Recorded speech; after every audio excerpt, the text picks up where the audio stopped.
Olá, pessoal, tudo certo? Hoje nós vamos para mais uma monitoria de farmaco, tá bem? E hoje a gente vai conversar sobre a neurotransmissão GABAérgica e glutamatérgica. E a gente vai começar com o conceito. O que é o GABA e o que é o glutamato? Eles são neurotransmissores, tá? Sendo que o GABA, ele é o principal neurotransmissor inibitório e o glutamato é o principal excitatório. Ambos vão produzir um efeito lá nas nossas membranas celulares, sendo que o GABA ele vai ter como efeito a hiperpolarização. Ele vai fazer isso através da entrada de cloreto, do influxo de cloreto e da saída de potássio. Isso vai deixar nossa membrana, então, mais negativa. E isso faz com que essa membrana permaneça ali num estado de repouso. Isso vai diminuir a capacidade de despolarização dessa membrana, diminuir a capacidade de gerar um potencial de ação. Já o glutamato ele vai ter um efeito contrário.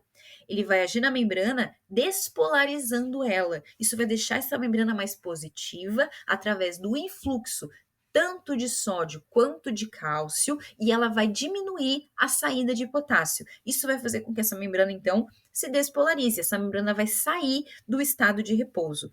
Então, esses neurotransmissores eles vão causar uma alteração na condutância de canais iônicos, porque a gente vai agir sobre o fluxo de íons, tá? Vamos começar então pela neurotransmissão GABAérgica. Como que é a síntese de GABA? Ele é sintetizado a partir da glutamina, que se converte em glutamato e por fim vai ser convertida em GABA. A metabolização desse GABA vai acontecer lá na fenda sináptica através da enzima chamada GABA transaminase, sendo que essa metabolização, a glutamina, ela vai ser reaproveitada, tá? E a gente tem três tipos de receptores de GABA: o GABA-A, o GABA-B e o GABA-C, sendo que o único que é metabotrópico desses receptores é o GABA-B, que está presente lá na nossa medula espinhal. O GABA-A e o GABA-C, eles são receptores ionotrópicos. O GABA-A vai estar abundante lá no sistema nervoso central e o GABA-C lá na retina. A gente vai falar bastante sobre o GABA-A daqui para frente, porque é aquele que está presente justamente no nosso sistema nervoso central. Sobre os fármacos que afetam a transmissão GABAérgica, eles vão ser divididos em dois grupos: aqueles que são inibidores do metabolismo do GABA e aqueles que são moduladores do receptor GABA.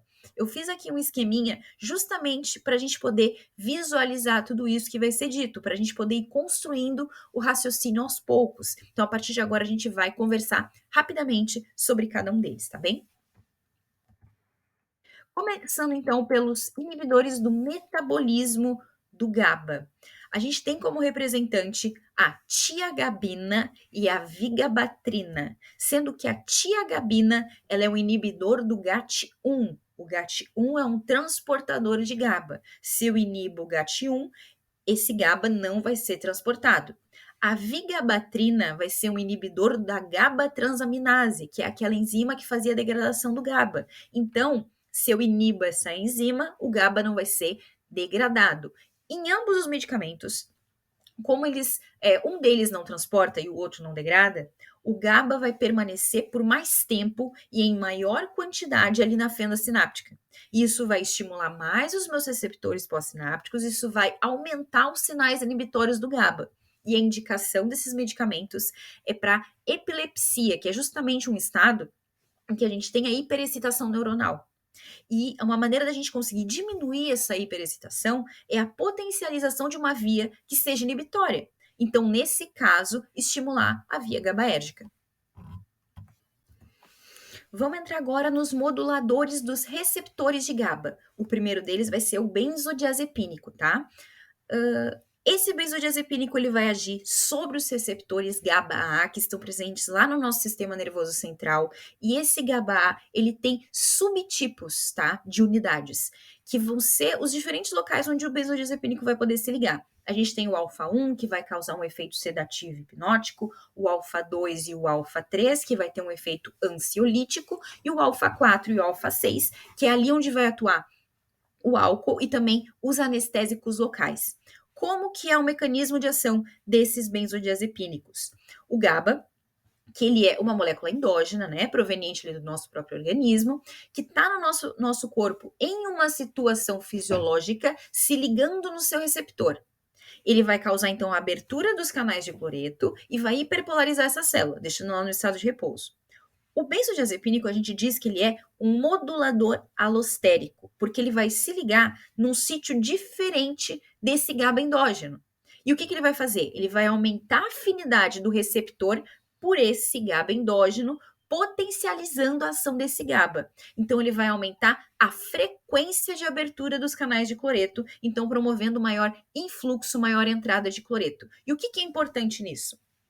Lembra que eu falei que o benzodiazepínico ele potencializa a ação do GABA? Isso quer dizer que o benzodiazepínico ele não age sozinho.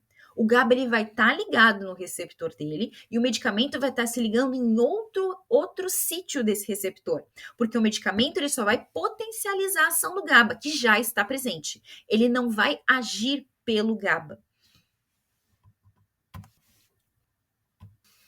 E agora a gente vai olhar os benzodiazepínicos sob 4 perspectivas, tá? A gente vai olhar eles contra a ansiedade, como um indutor do sono, com redução do tônus muscular e provocando a amnésia anterógrada. Então, primeiro vamos falar sobre a ansiedade. A gente pode relacionar a ansiedade com algumas regiões cerebrais. Mas o que é a ansiedade? É uma função fisiológica que ela é normal, né, num estado de ameaça, de perigo. Isso vai se tornar um transtorno caso ela se torne um sentimento exagerado, né, que ele seja desproporcional e que isso vai acabar interferindo ali na qualidade de vida da pessoa que tem aquele sintoma. Porque vai estar ali presente sempre um sentimento de medo, de preocupação excessivo, às vezes pode gerar até uma dificuldade de concentração, alterações do sono, uma sensação de fadiga, né? E a gente vai poder dividir ela em 2 circuitos, um que é centrado na amígdala e o outro que é o circuito córtico estriado tálamo cortical. O circuito centrado na amígdala, ele vai ter relação com a sensação de medo, de pânico e de fobia, já aquele que é o circuito córtico estriado tálamo cortical, com preocupação, com sofrimento ansioso, uma expectativa apreensiva, com obsessões. E esse circuito centrado na amígdala, por que a gente fala que ele é centrado na amígdala? Porque a amígdala tem conexões anatômicas com diferentes estruturas cerebrais, tá? Então ela vai avaliar uma ameaça e ela vai passar instruções de defesa para essas outras estruturas. Isso vai envolver, por exemplo, a liberação de cortisol, uma resposta motora, uma modulação da respiração, também ativação de algumas emoções, de algumas memórias traumáticas, né? E os neurotransmissores importantes nesse circuito centrado na amígdala não é só o GABA. A gente também tem aqui a serotonina, tá? E como que é o efeito ansiolítico do benzodiazepínico nesses circuitos? O benzodiazepínico ele vai potencializar de novo a ação do GABA nos neurônios pós-sinápticos e vai diminuir o impulso que se projeta ali da amígdala para as outras estruturas. Então, vai inibir esse estímulo de medo. E lá no nosso tronco cerebral existe uma estrutura chamada núcleo da RAF, e nesse núcleo da RAF tem neurônios serotoninérgicos que vão enviar estímulos lá para a amígdala, que vai desencadear um efeito inibitório desse processo ansioso. Por isso que hoje em dia a gente não utiliza mais os benzodiazepínicos como ansiolítico. A gente hoje em dia opta mais pelos inibidores seletivos da recaptação de serotonina e a gente resolveu trocar por quê? Porque o benzodiazepínico ele tem uma grande chance de tolerância, uma grande chance de dependência e também tem muitos efeitos adversos, tá? Agora a gente vai olhar sobre a segunda perspectiva, que é como um indutor do sono, até induzindo um efeito hipnótico. Para a gente conversar sobre isso, é importante que a gente entenda o conceito de interruptor sono-vigília, tá? Eles são circuitos neuronais que acontecem lá no hipotálamo e acontece basicamente assim. Se eu quero ativar alguma coisa, eu vou inibir a outra. Então, se eu quero ativar um estado de vigília, eu vou inibir o estado de sono. Se eu quero ativar o estado de sono, eu vou inibir o estado de vigília. E o neurotransmissor envolvido no estado de vigília, que é aquele que a gente diz que é o interruptor ligado, né, que a gente está acordado, o neurotransmissor envolvido aqui é a histamina. O que vai acontecer? A histamina vai ser liberada na região promotora de sono. Então, ela vai inibir o sono. No estado de sono, o neurotransmissor envolvido aqui é o GABA, e ele vai ser liberado na região promotora de vigília, inibindo a região promotora de vigília. E é justamente aqui onde agem os benzodiazepínicos. Então, ele vai potencializar a ação do GABA, inibindo o estado de vigília. Então, a gente vai poder diminuir o tempo para começar a adormecer e também vai aumentar o tempo total de sono. É recomendado que a gente utilize esses benzodiazepínicos num curto prazo, porque eles podem promover uma tolerância ali de 1 até 2 semanas e vão causar sinais de dependência, tá? A gente pode ter ali os episódios de abstinência. A terceira e a quarta abordagens, a gente vai pensar na redução do tônus muscular e da coordenação motora, e o que vai acontecer? Quando a gente tem um estado de ansiedade, muitas vezes a gente pode ter um aumento desse tônus muscular. E tudo isso pode gerar dores musculares e até cefaleia. Isso pode acontecer, né? Então a gente vai ter aqui, com o benzodiazepínico, uma potencialização desses efeitos inibitórios do GABA lá na medula espinhal. Então a gente vai conseguir diminuir esses sintomas de tônus muscular, podendo diminuir essas dores. E além disso, a gente tem a questão da coordenação motora, que a gente tem que ficar muito atento com pessoas que fazem uso dessa medicação e que elas vão, por exemplo, dirigir ou operar uma máquina, porque a gente pode ter realmente um prejuízo dessa coordenação motora. Com relação à amnésia anterógrada, o que é a amnésia anterógrada? É a gente ter uma perda de memória de algum evento que está sendo acontecendo, que está sendo experimentado no momento, durante a influência desse medicamento. É, por exemplo, o que acontece com pessoas que vão fazer endoscopia, em que ela vai ser administrado ali um benzodiazepínico e ela não vai se lembrar de nada do que aconteceu durante o exame. Isso também pode acontecer no caso de cirurgias. E a gente tem aqui como exemplo o flunitrazepam, que o nome comercial dele é o Rohypnol, que é conhecido como a droga do estupro, tá? A vítima ela fica com dificuldade de relatar exatamente o que aconteceu depois da administração dessa droga. E aqui a gente também tem uma associação entre benzodiazepínico, o GHB, que é o ácido gama hidroxibutirato, que ele tem uma estrutura semelhante ao GABA. Então ele vai ser um agonista parcial do receptor GABA-A, associado também com a ketamina, que é um anestésico. Essa associação vai ser aquilo que é conhecido como o Boa Noite Cinderela. E a gente tem aqui alguns exemplos, né, dos benzodiazepínicos, que eles têm a mesma terminologia, então é fácil da gente conseguir identificar, como, por exemplo, o alprazolam, o bromazepam, o clonazepam, que é o Rivotril, o diazepam, que é o Valium. E com relação à farmacocinética, a gente tem eles disponíveis tanto para via oral quanto para via intravenosa. Então, a gente vai poder ter o diazepam ali sendo utilizado intravenoso para o estado epilético, e o midazolam a gente utiliza eles intravenoso para anestesia e também para sedação. Com relação aos efeitos adversos, a gente pode ter aqui dos benzodiazepínicos a toxicidade, porque se eu tiver eles numa superdosagem, isso pode me levar a um sono prolongado, mas a gente não vai ter um estado grave ali de depressão grave respiratória e nem de função cardiovascular. Porém, se ele for associado ali com outro depressor, como por exemplo o álcool, pode ocorrer sim uma depressão respiratória grave e até uma ameaça à vida, tá? Eles são menos perigosos que os barbitúricos, né, que já estão em desuso, mas a gente precisa tomar esse cuidado. E no caso da gente ter ali uma overdose por benzodiazepínico, a gente pode ter ali um antídoto, que é o flumazenil. A gente também pode utilizar eles, no caso, para despertar um paciente que tenha sido submetido a um procedimento cirúrgico e que tenha sido utilizado o midazolam, por exemplo. A gente tem outros efeitos adversos que são do próprio uso normal, né, desse medicamento. A gente vai ter ali sonolência, confusão, amnésia, o comprometimento da coordenação motora, que a gente já comentou, né, o desempenho no volante, a gente opera a máquina, e também a gente pode ter um prejuízo até no desempenho no trabalho, né, dessa pessoa que faz essa administração. Com relação à tolerância, essa tolerância ela aconteceria no caso da gente utilizar ela o benzodiazepínico de maneira contínua. Então, aquele que utiliza, ele vai perceber que vai ser necessário aumentar gradualmente essa dosagem para produzir o mesmo efeito. E a causa disso se atribui a uma infrarregulação desses receptores de GABA-A. O que a gente pode pensar? Se eu tenho uma pouca disponibilidade de uma molécula na fenda sináptica, eu preciso colocar vários receptores ali para eu conseguir pegar o máximo possível dessas moléculas que estão disponíveis e que são poucas. Agora, no caso de eu ter bastante molécula ali disponível, eu não preciso de tanto receptor para captar, já que tem muita molécula disponível. Então, o organismo ele faz naturalmente essa infrarregulação, tá? Com relação à dependência, ela é a principal desvantagem do benzodiazepínico, tá?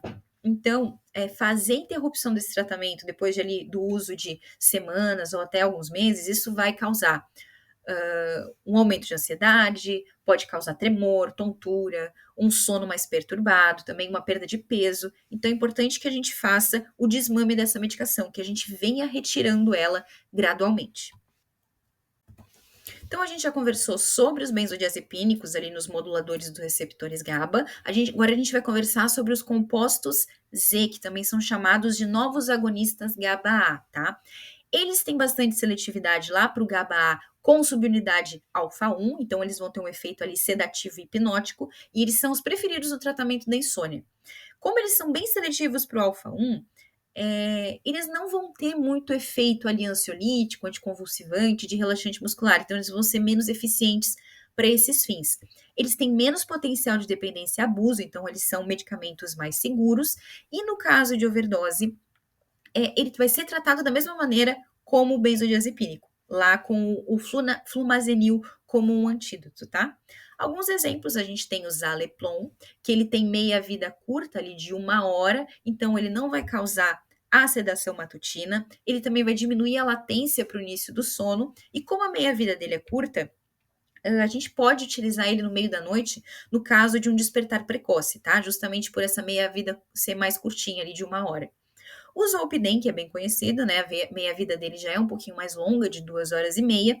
Ele vai diminuir o tempo de latência para o início do sono também, mas ele, por ter essa maior meia-vida, ele vai prolongar o tempo de sono total. E além disso, ele tem uma baixa incidência de efeitos adversos, tá?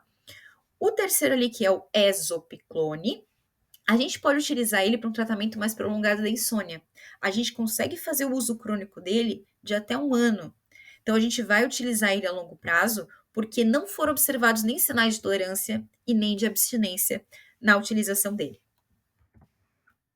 Agora, a gente vai para os barbitúricos, tá? Os barbitúricos são aqueles que a gente fala que são os antigos, que foram os primeiros sedativos hipnóticos desenvolvidos, né? Mas o que acontece aqui? Pode acontecer uma depressão do sistema nervoso central e até uma depressão respiratória grave. Então, hoje em dia, eles foram substituídos pelos benzodiazepínicos e pelos compostos E, que foi o que a gente viu anteriormente. E qual que é o mecanismo de ação dos barbitúricos, tá? Eles vão fazer ligação ali com o receptor GABAérgico, potencializando a ação do GABA, o mesmo esquema do benzodiazepínico. Só que o que acontece aqui é que ele vai prolongar o tempo de abertura do canal de cloro, tá? Ou de canais de cloreto. O benzodiazepínico que ele fazia? Ele aumentava a frequência de abertura. Aqui ele prolonga o tempo de abertura dos canais de cloreto, causando então a hiperpolarização, tá?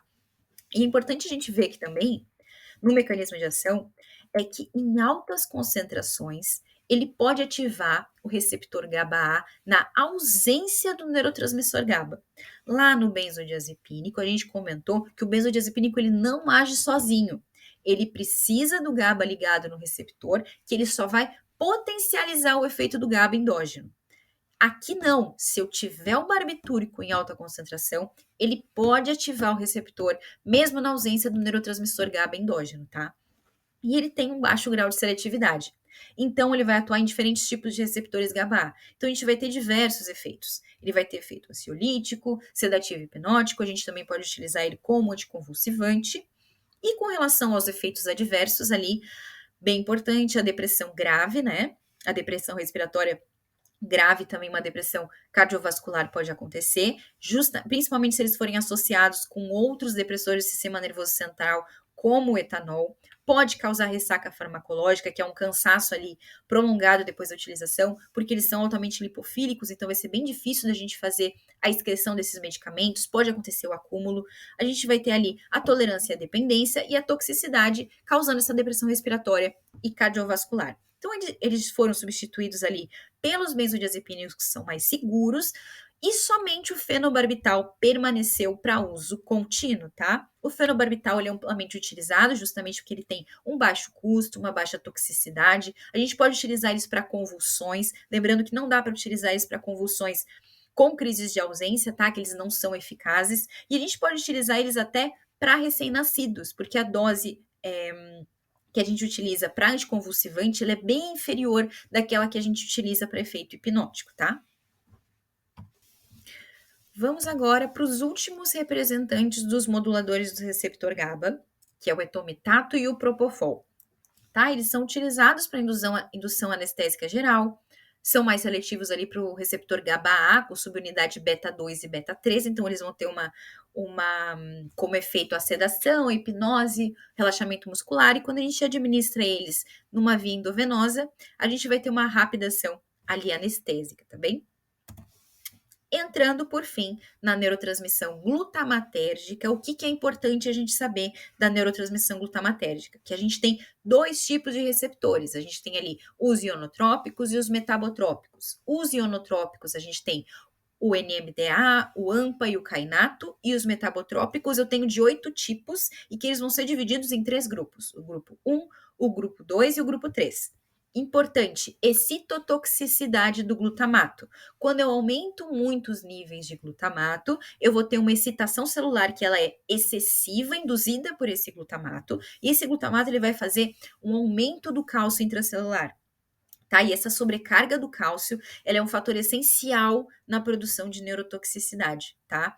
A gente vai ter ali ativação de alguns mecanismos intracelulares, entre eles a gente vai ter a liberação de óxido nítrico, espécies reativas de oxigênio, ativação de mecanismos de apoptose, e tudo isso vai gerar como consequência a morte neuronal. É por isso que essa citotoxicidade por glutamato, ela está associada a doenças neurodegenerativas, como, por exemplo, o Alzheimer, o Parkinson, o Huntington, a ELA, e também no caso de lesão cerebral depois de um acidente vascular encefálico, tá?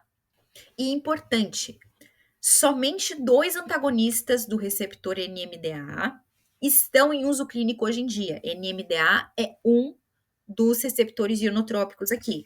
Somente 2 medicamentos estão em uso clínico hoje em dia, que é a ketamina e a memantina. A ketamina, ela é utilizada ali para anestesia e também para alívio de sintomas de depressão, e a memantina ela vai fazer uma diminuição da excitotoxicidade. Tá? Ela vai ser utilizada ali como adjuvante de terapias para doenças neurodegenerativas, vai ter uma melhora da memória e também do desempenho cognitivo. Então, ela vai produzir uma melhora cognitiva modesta ali em pacientes com doença do Alzheimer que estejam no estágio ali moderado a grave. Mas a gente não tem evidências comprovadas de que a redução da neurodegeneração acontece com a memantina sendo utilizada ali a longo prazo. Tudo certo, pessoal? Se vocês precisarem de mim, vocês sabem onde me encontrar, tá bem? Estudem e até a próxima!